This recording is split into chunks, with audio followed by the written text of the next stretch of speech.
6-6, 7-7 साल के छोटे छोटे बटुक ब्रह्मचारी, ऐसे ही एक ब्राह्मण नहीं निकलता भैया। गुरुकुलों में जाओ, अभी दूध के दांत भी पूरे नहीं आए हैं पर गुरुकुल में पढ़ रहे हैं। तभी तो वो कृष्ण ब्राह्मण के चरणों में बैठता है। बोलो जय श्री कृष्ण। कृष्ण ब्राह्मण के चरणों का प्रक्षालन करता है। भगवान को बहुत प्यारे हैं ब्राह्मण, इसलिए कहते हैं कि गलती से भी संत ब्राह्मण का अपमान मत करना। भगवान को संत और ब्राह्मणों से बहुत प्रेम है। सबसे पहले विप्र, फिर धेनु, फिर सुर, फिर संत, हित लीन मनुज अवतार। बोलो जय श्री कृष्ण। सबसे पहले भगवान ने यहाँ पर ब्राह्मण को रखा। गोस्वामी जी ने भी यहाँ पर सबसे पहले ब्राह्मण की पूजा की है। जब रामचरितमानस लिखने लगे ना, तो गोस्वामी जी बहुत सुंदर एक चौपाई लिखते हैं। पूजिए विप्र बंदौ प्रथम महीसुर चरणा। बंदौ प्रथम महीसुर चरणा।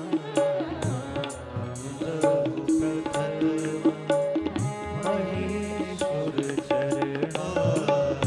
बंदौ प्रथम महीसुर चरणा। बंदौ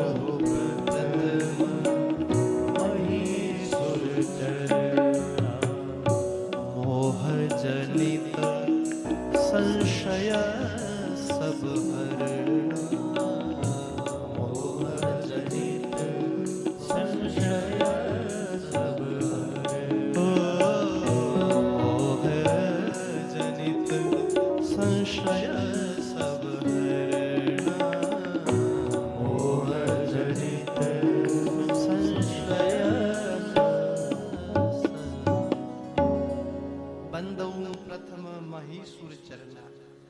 तुलसीदास जी कहते हैं मैं सबसे पहले महीसुर कहते हैं इस धरती के देवता।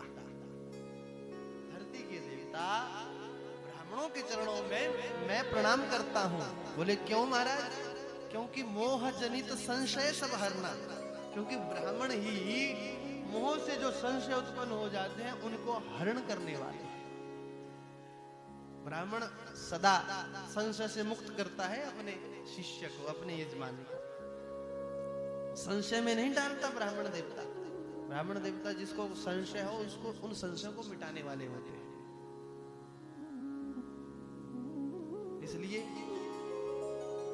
भगवान ने ब्राह्मणों की भी अनंत महिमा गाई है। भक्तों ने भी ब्राह्मणों की अनंत महिमा गाई है, जो पूर्ण रूप से भगवान के भक्त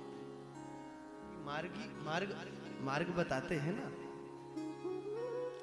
तो व्यास जी के मन में उस समय यही चल रहा था कि आने वाला समय बहुत खतरनाक है।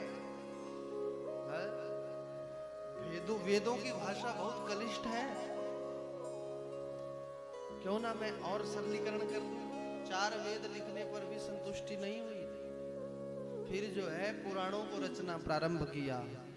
5वां वेद महाभारत, 1 लाख श्लोकों वाला महाभारत लिखा, जिसमें वेदों का ही सार है। वेदों को सरल करके लिख दिया। फिर भी संतुष्टि नहीं थी। फिर जो है महाराज लिखते लिखते 17 पुराण लिखे, फिर भी संतुष्टि नहीं हुई।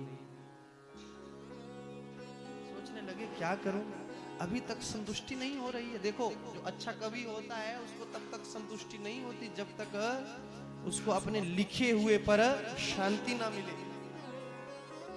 व्यास जी ने इतना कुछ परिश्रम करके लिख दिया, बड़े बड़े पुराणों को रच दिया, धर्म अर्थ काम मोक्ष को देने वाले रास्तों को प्रशस्त कर दिया, परंतु संतुष्टि फिर भी नहीं हो रही है। क्या करूं? कहीं ना कहीं कमी जरूर रह गई है, शांति से नहीं बैठे। उतने में भगवान ने कल्याण करने के लिए यहाँ पर देवर्षि नारद जी को भेजा। श्रीमन्नारायण नारायण नारायण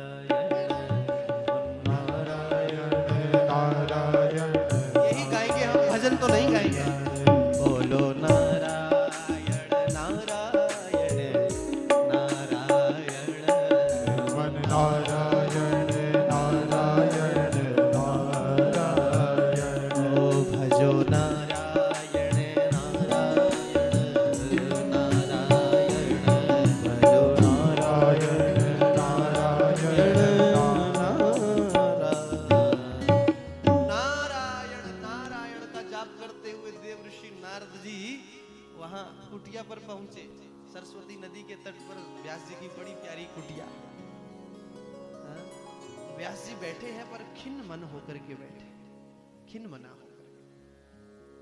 व्यास जी ने देखा नारद जी आए। आओ देव ऋषि, आओ विराजिए, आपका कैसे आगमन हुआ? देव ऋषि कहते हैं, बोले व्यास जी दिनचर्या तो ठीक चल रही है, भजन तो ठीक हो रहा है, क्योंकि संत जे सब संत मिलता है तो संत ये थोड़ी ना कहते कि कारोबार ठीक चला है। बोलो जय श्री कृष्ण। गृहस्थी से गृहस्थी मिलेगा तो वो तो यही कहेगा काम कैसा चला है महाराज। कई लोग तो हमें फोन करके, आजकल फेसबुक मीडिया का जमाना है ना, तो कई लोग हमसे ही फोन पर बात करते हुए कहते हैं, बोले महाराज काम ठीक चलाया है आपने, बढ़िया। हमें बड़ी हंसी आती है।